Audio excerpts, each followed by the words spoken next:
درس بخاری شریف میں دنیا کی بے رغبتی سے متعلق ابواب چل رہے تھے، جس میں ایک باب امام بخاری رحمہ اللہ نے باندھا ہے کہ جو دنیا میں زیادہ مال والے ہوتے ہیں کل قیامت کے دن وہ اجر و ثواب میں کم ہوں گے سوائے ایک شخص کے۔ اور اس کی تفصیل روایت میں ہے، حضرت ابو ذر رضی اللہ عنہ فرماتے ہیں کہ ایک رات میں نکلا تو کیا دیکھتا ہوں کہ اللہ کے نبی صلی اللہ علیہ وسلم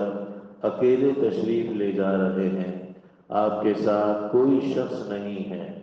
فرماتے ہیں میں نے گمان کیا کہ اللہ کے نبی اپنے ساتھ کسی کو چلنا پسند نہیں کر رہے،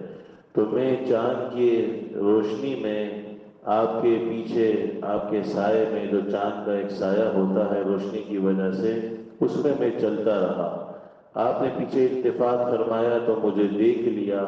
فرمایا یہ کون ہے؟ تو میں نے کہا ابو ذر۔ آپ نے مجھ سے فرمایا کہ آگے آؤ، تو میں آپ علیہ الصلوۃ والسلام کے ساتھ کافی دیر تک چلتا رہا۔ پھر آپ علیہ الصلوۃ والسلام نے ایک بات ارشاد فرمائی، ان المکثرین هم المقلون یوم القیامہ الا من اعطاه اللہ خیرا فنفح فيه يمينه وشماله وبين يديه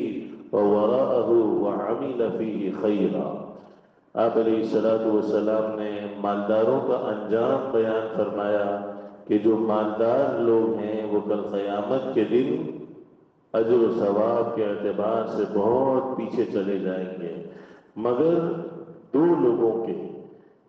ہے تو ایک ہی شخص، لیکن ان کی دو صفات ہیں۔ ایک تو وہ جو اللہ کی راہ میں آگے بھی دے، پیچھے بھی دے، دائیں بھی دے، بائیں بھی دے،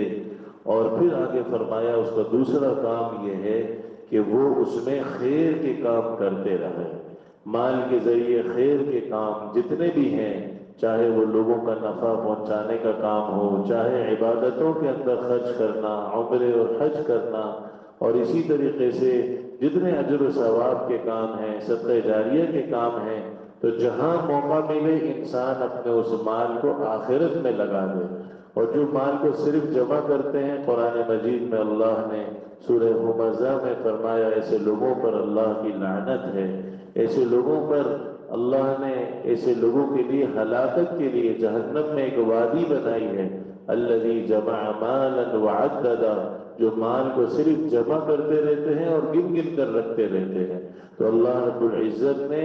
اللہ کے نبی صلی اللہ علیہ وسلم کی زبانی مالداروں کا انجام بیان کر دیا کہ اگر ہم اس طرح نہیں کریں گے اور اپنے مال سے آخرت کے کاموں کو اور اللہ کی رضا کو تلاش نہیں کریں گے تو ہم اجر و ثواب کے اعتبار سے بہت پیچھے چلے جائیں گے۔ تو اللہ رب العزت مال کی نعمت بھی عطا فرمائے کہ مال کی نعمت کے ذریعے انسان بہت سی عبادتیں ایسی کر سکتا ہے جو بغیر مال کے نہیں کر سکتا، اور اس مال کے ذریعے آخرت کے کاموں میں لگنے کی اللہ ہمیں ہماری نسلوں کو توفیق نصیب فرمائے۔ وآخر دعوانا الحمد للہ رب العالمین۔